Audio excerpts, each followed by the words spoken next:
Donc, je vais vous parler d'un livre que je viens de finir. Il s'appelle Sherlock à Tunis, édition de Enoya Jeunesse de Feu Zine El Abidine Ben Aissa. Donc, il était professeur de linguistique à la faculté des lettres de la Manouba et auteur de littérature jeunesse, passionné de théâtre et d'oiseaux, chose qu'on retrouve beaucoup dans son livre.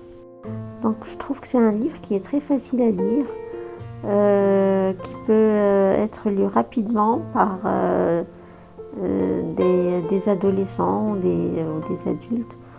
Et en fait, c'est un livre qui nous plonge dans la Tunisie, dans la Tunisie du 19e siècle, au temps de Sadak Bey, avec des allusions à la faune et à la flore de l'époque, et une énigme qui sera dans les dernières pages résolue par Sherlock Holmes.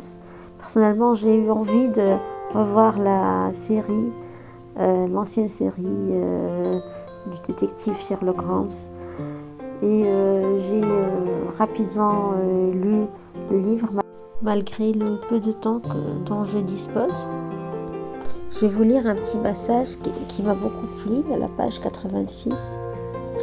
On traversa le cimetière israélite de Tunis que longeait à l'ouest la rue des Salines, justement, véritable lieu de passage.